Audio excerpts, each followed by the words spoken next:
presidential campaign manager. Una see am with slay queen, they enjoy Nigeria money. Can you imagine? Mona see the kind world who would they live in? People they hungry. To get the time to take spend your money for slay queens. Nigeria money, oh, our tax. Alright, so Kasala don't bust, oh. This video don't finally go viral where Portable go perform for Nigerian Bar Association. Portable with Nigerian Bar Association. How it relate? Now so the lawyers invest komoto when they see say Portable begin to climb ladder like small monkey. Now remember say this our Zazu live in the zoo. Cause they perform for lawyers. It no make sense. Una see and see one of the misplaced priorities we get for Nigeria. But that they turn our sense upside down. I don't understand. The organizers of this event, I don't know the kind human brain we get right now. With the year say lawyers don't want file lawsuit against Portable. Say come perform. I don't understand. This is the misplaced priorities we they talk about. Now Portable una go file the suit against Abina the organizers of the event. Right now, even when they will ask the organizer of the event, they call a twist smart, say actually say that same or Portable be one using to entertain, he using to get show that day, so they can't overstay their time. So that's why Portable needed to perform, because Portable audience already did there. They just they talk as Binigo talking our they just they talk like mumu, like see people they talk to will not get sense. Can you imagine this kind of country? How would not fit differentiate Portable audience and lawyer kind of audience right now? The one push Portable confront like saying a Portable faults made they for take cover up their own sin. I do not see the kind country, the kind country we they live in. And Portable being probably is not learned, you know, say don't just set one for one corner, make you accept the fault. The guy go accept the whole thing. You know, go get mad to take talk, say, now they bring me come on, not be me carry myself go there. As that one constantly bolo for now, so when they see this Bayelsa palliative warehouse, hey my people, when I watch this news, I they cry. I was crying. All this food they go put down for storehouse. This food, all of them expired. Since last year, 2022, all this food expired. And these people in this area, they were living in poverty, like really bad one because of the flood they did that area. These people, they hungry. To see, say this people still get the mind, say, they'll still carry this food no matter as it expire because food not day, as the money not day to buy food. And right now, nobody know who get that warehouse. When I see one thing with Nigeria, they will never take responsibility for their action, for their wrongdoing. They will never. But if not something way good, now they go they jump, come out, they want to take the glory. My people, I will let the video play more. I'll still watch this particular one. Well, see what Tinubu do. Tinubu want align himself with lawyers, with their lawyer bar association and all the judge by doing a way to like encourage them and increase their salary, so that anything we be say they go do, it go favor them and they go cover them up, they will cover and they will get back. You understand me? So right now, all the verdicts on they come out for this tribunal of a thing for the different states, and I tell you guys, it's not favoring you know the LP or PDP. They favor the government who already sit down for the seats. But we believe, say man, in all this, God is watching, and we believe Peter Obi will win for the president. I don't know about the governor, but for the presidential one, hey, all eyes. Typically, that's what really concerns everybody. All eyes on the judiciary. We don't care what verdict they've given. We don't care about the verdict whether they give about the governorship or whatever tiers of government. But the one we really concern us on the presidency. In fact, they must give us our mandates. They must give us what we buy for market. My people, this one and every other ones, when they follow us, this video, guys, I'm telling you, is well packaged. I took my time to bring all this evidence together. Is well packaged. Watch it from the beginning to the end, guys. Now do well, now thank you so much. Thank you for the encouragement. Thank you for the likes. Thank you for the comment, and thank you for the share. God bless you mightily in Jesus' name. On the normal left on at Bod TV, but we will analyze on the trends with the happen. My people, I hear Luna Gidigba una too much. Wa waste to Safia Bua Akoyo. Tribunal has delivered the judgment in respect of the petition filed by the Benjamin Okuolu the Labour Party candidate. The tribunal has delivered a judgment in respect of the petition filed by the Benjamin Okuolu, the Labour Party candidate for the Rivers Senatorial District of Rivers State, together with his party, the Labour Party, and dismissed the petition that same was not proved. We've listened to the judgment of the tribunal and we'll apply for it, a copy of it. We'll study the judgment and upon instruction of our client, take necessary steps. But I can tell you as a counsel that clear exhibits, including the certified true copy of the result, primary result of the election, the polling unit result, tendered, were clearly ignored by the tribunal in arriving at the decision that the petition was not proved. So when our client gives instruction upon reading the judgment, we know what to do. So please, can you give us some of the grounds of contained in your petition? We have a sole ground that the second petitioner, a second respondent, did not score the majority of the lawful votes cast at the election. Rather, the first petitioner did. And we demonstrated the same by bringing INEC witness who tendered the certified true copy of the polling unit result of the election, showing that the petitioner won the election.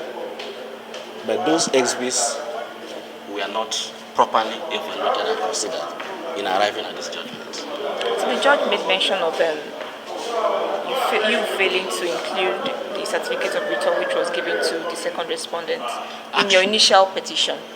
The certificate of return, we asked the tribunal to cancel the certificate of return issued to the second respondent. Was it contained in your petition? And yes, we did. And the second respondent brought that certificate of return.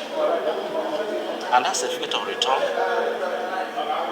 according to the DWC, the second respondent who testified as a witness in the matter, that the certificate of return was issued to him on the first day of March 2023, 1 day, 24 hours ahead of the final declaration of the results. And he affirmed it was issued to him a day before the final declaration. And that certificate was returned before the court. But the tribunal did not evaluate the effect of the certificate of return issued before the final declaration to the petition. And we will look at the judgment, as I said, and the appropriate steps will be taken. Thank you. The judges have made their declarations today. It is most unfortunate.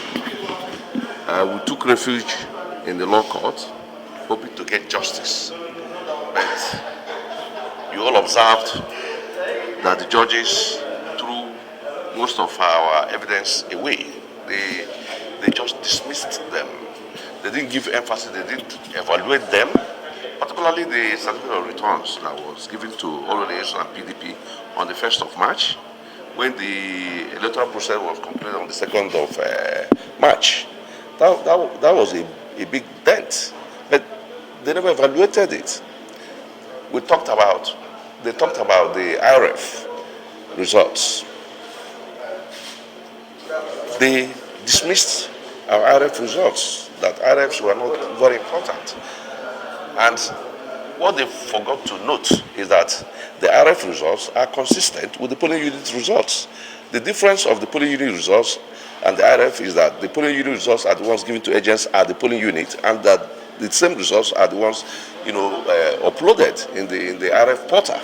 So what in this case happened was that INEC downloaded them, certified them, and gave the requisite certification, and the tribunal just discountenanced, those evidence. In fact, it is most unfortunate. The judiciary was given an opportunity in the case of this tribunal to make a statement to Nigerians and the globe that the son and daughter of nobody does not need to know anybody to have justice. Myself and my legal team will sit down and evaluate the judgment. We will analyze it and come up with appropriate response. In due time, we will make the necessary response, whether to go on appeal or otherwise. But I can assure you, justice will be done in this case. There will be equity and there will be fairness. So thank you so very much. Your name again, sir? Oh, my name is Wolo Ekelechi Benjamin Okuwolo, the senatorial candidate under the platform of Labour Party, Rivers East Senatorial District. And then I thank God that it's all over, because with the situation we have in the country now, no time to waste. We should begin to direct all our energy to see how far we can put things together to move the country forward. So I'm happy that everything at this level now is over, so we can give our time to addressing issues concerning the Nigerian problems. So what if the petitioner decides to appeal the judgment? No problem, and that's his right to so do. If I were him, I wouldn't, because he never contested any elections. He knows that we come from the same place. He never contested any elections. We have 8 local governments in one. And that one is because he comes from there. I won across the board. We have three ethnic groups occupying 8 local governments. I won from all the ethnic groups, including his own ethnic group, which is Ikwere ethnic group. And they have 4 LGS. I won 3 from his ethnic group. I won all the LGS in Okrika ethnic group. I won all the LGS in Eche ethnic group. So if I were him, he knows he didn't contest elections. He knows. And besides, he's not a politician. He's not known. He has not been around. He was in Abuja here working. No politician. He just retired last year. And then because Labour Party was looking for a candidate, he decided to take a dive, which was okay. But coming now to waste our energy, for me, it's highly unnecessary. I would appreciate a situation where he doesn't go on appeal. We should come, let's work together and move the senatorial district forward. If he has anything he wanted to bring to the Senate, I'm available. You can give it to me to enrich my contributions here in the Senate. But going to appeal, I'm sure you'll listen to the judgment. What will we be appealing over? As what? What areas of the judgment will he be appealing against? The judge told him the naked truth. So our advice, if he will come to me, I will advise him that that's not necessary. He should come. Let's go and develop the place. We have active and passive participation. I, having been elected, can do it the active way, and he can participate passively. But we bring those things to the table for the betterment of our senatorial district. We need to move forward. An appeal for me doesn't look like the proper option. The option is to let peace reign and allow time for development to grow. That's what I think. Honor of Chief Kyari Gazama, upon the attainment of 25 years as the senior advocate of Nigeria, is an epochal achievement. It is no doubt appropriate that the theme is, quote, "The Nigeria of our dreams, a call to the patriots." I say so in the light of the prevailing situation in Nigeria as a result of the 2023 general elections, which has generated a lot of storm, necessitating the conversation which we are about to indulge in, as there seems to be moves to throw the nation into chaos or conflagration. These may be brought about by some individuals and groups who, fanning the embers of hatred, bigotry, and tribalism, fail to see the possible outcomes of the utterances without caution that are being thrown around. It is human to feel cheated, or having the short end of the stick, but one who is not declared a winner at any of the electoral contests. Such emotions, however grim, does not justify bringing the roof down, the roof of our nation. The reason is simple, that in such an eventuality, that aggrieved person may not be spared, as the commotion that would ensue would be like an unguided missile which could land anywhere and upon anyone.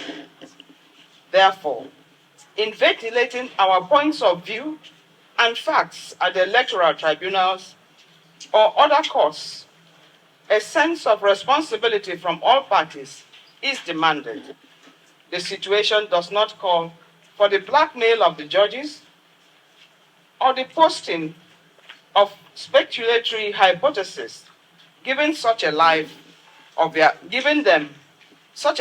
their own, which run riot and accepted by the hapless and innocent in the society as the truth. Knowing the quality of participants at this colloquium, and I'm happy, professional, those who are well equipped in litigation matters or electoral disputes. Chief Olonekweku is a master, and our Attorney General, recently sworn in. These are experts. I am confident that having such persons here, including our chief host, Chief J.K. Gazama, there is confidence that at the end of the day, a resetting of the mind would be taking place, and we would keep things in perspective in the full knowledge that elections are seasonal and litigations relating thereto of the same bend. And so, when the seasons are gone, the courts get back to their natural and regular duties of adjudication regarding the affairs and rights of all persons, irrespective of their status in life. J.K. Gazama, Senior Advocate of Nigeria, has called us to this discourse, lest we forget our past, the recent happenings in our country, and the need for a restoration of the ethos and the values for which the founding fathers had set in motion as guide to all of us, young and old, irrespective of the positions we occupy in the society.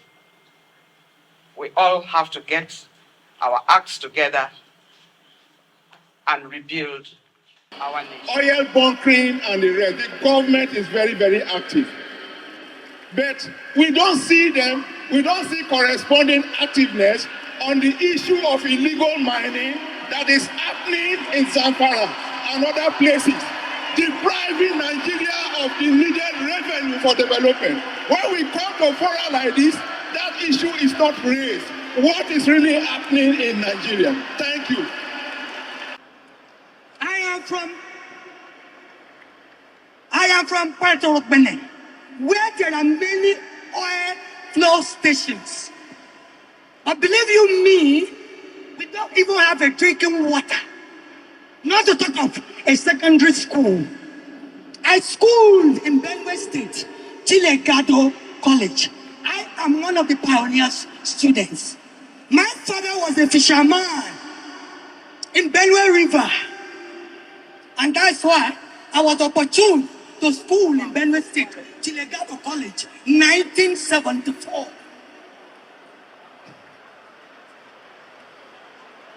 And now, the last discussant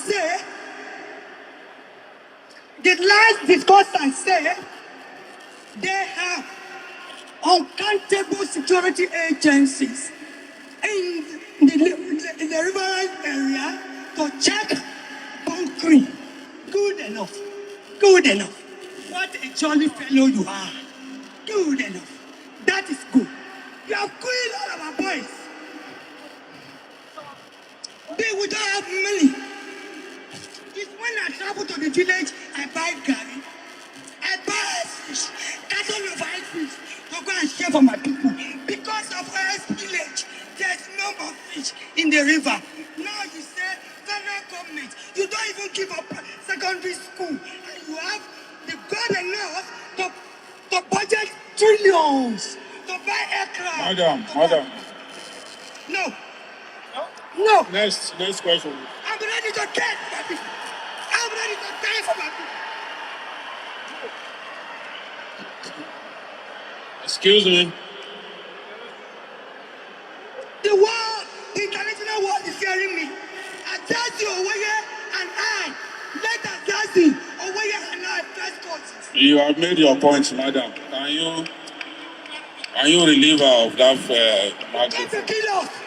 You come to kill us. You can't have a school. Thank you. You have made your point. You have made our point. Has to do with the issue of remuneration of judges. Judges are human beings like us. They live in the society. They live with us. They partake of the daily sufferings we all go through. But they remain the judices. They are to deliver justice.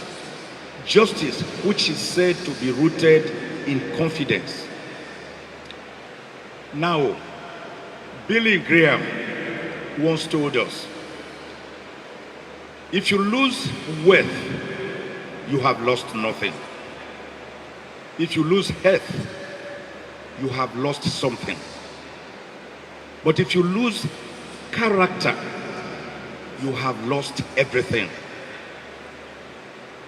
How does the society help judges to maintain this character? Judges of high courts and federal high court, their salary is just a little over 500,000 naira. Our local government chairmen, that is not enough for them to fuel their convoy of cars in a month. Yet this judge has a wife or wives. He has children. They go to the same market. They go to the same school. You are paying a judge of a high court or federal high court that you want to deliver pure and undiluted justice, a miserly pittance salary of 500,000 naira plus in a month, and when he retires, he has no hope of going to any house. You want him to retire to become a tenant amongst people whose family members he may have tried and jailed. Come on. Can we put on our thinking caps to know that neither Archangel Michael nor Angel Gabriel will come down to judge our cases? The beginning and the end of it all is that it is garbage in, garbage out. It's what you put in, that's what you take out. So do this set of Nigerians very well. Every other thing we follow, like in the Bible. Seek ye first the kingdom of God and his righteousness, and every other thing shall follow. Thank you. The Bayelsa State Emergency Management Agency has condemned the invasion of a privately owned property that's housing food and relief items. The agency expressed concern over the health of the looters as the food items had expired. Arise correspondent Theophilus Agede has this report. When I visited the privately owned palliative warehouse in Yanagwa, Workers were seen cleaning up and gathering various expired or spoiled food items in heaps. Footage of the previous day showing unidentified people carting away food items from the premises into the streets are being shared on social media.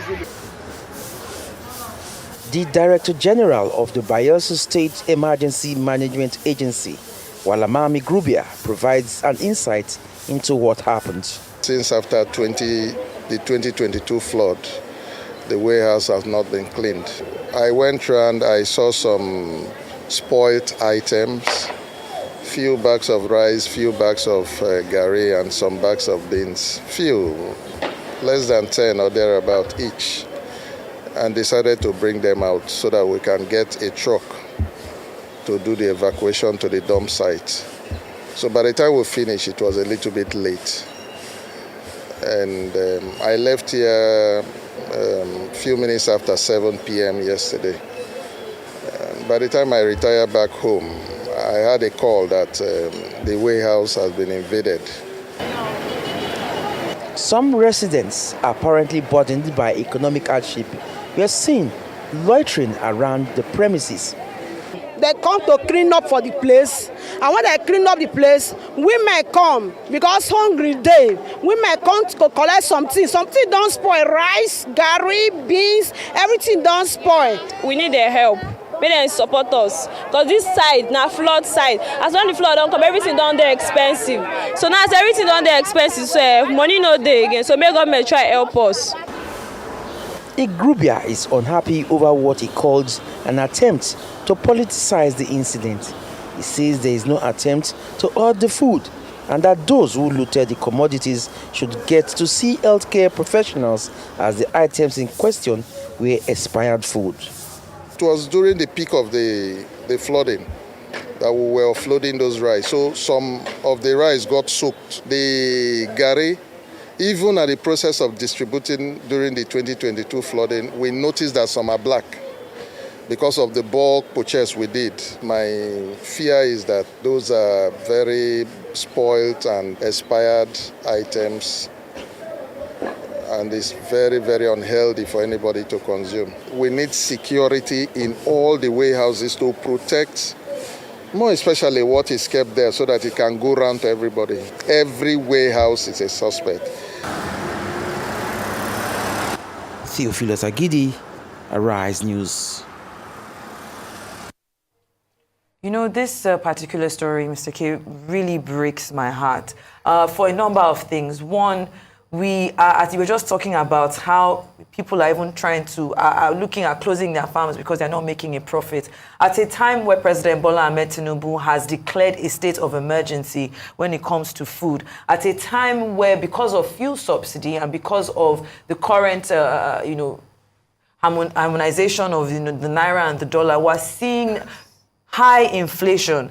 And in Bayelsa State now, the statement that has come out by Basema is that it was owned, all the food that was stolen was owned by a private individual. And I want to ask here and now on the morning show for this, for the Basema representatives to let us know exactly who owns those bags of gari and bags of rice and tin tomato and indomie. It doesn't make any sense that in a state where, as you heard a gift in that VT, he said, we've been suffering from flooding, we have no food to eat, we have no water to drink, and there's a full warehouse of food, and you're saying that, oh, it's because it has expired or because the food is bad. Did you not know the expiry date? Did you not know exactly how you were going to store the food? How do you have people going hungry? Of course, they are going to find out where the food is. When a man is hungry and he needs to eat, at that point, nothing else matters.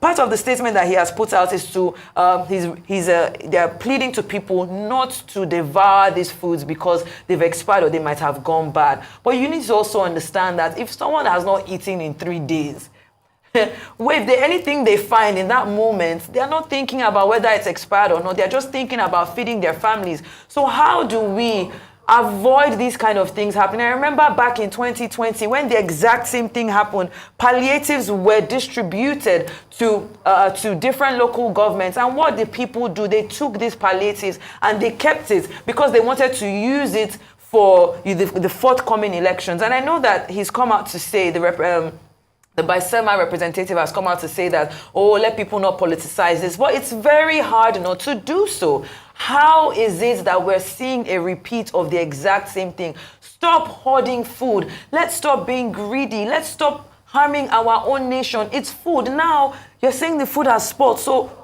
in storing this food now, how exactly have you been able to save money? How exactly have you been able... I want to know the name of that private organization that kept food from 2022 to September 2023 when people in Bayelsa, when people in Nigeria have not eaten. I'm very, very disappointed that this is still happening in 2023 in Nigeria. It's the norm. I remember that many years ago, there was a charity event where I spoke. This was in London, and I was going through the preparation for that particular speech. And one of the things that I went through was a portion of the Bible where Jesus said very clearly, the poor you will always have with you. So God knows that he has created the structure of the people on earth in such a way that there will always be some people that are poor. So when people talk about poverty eradication, I say, no, that's never going to happen. It's ungodly.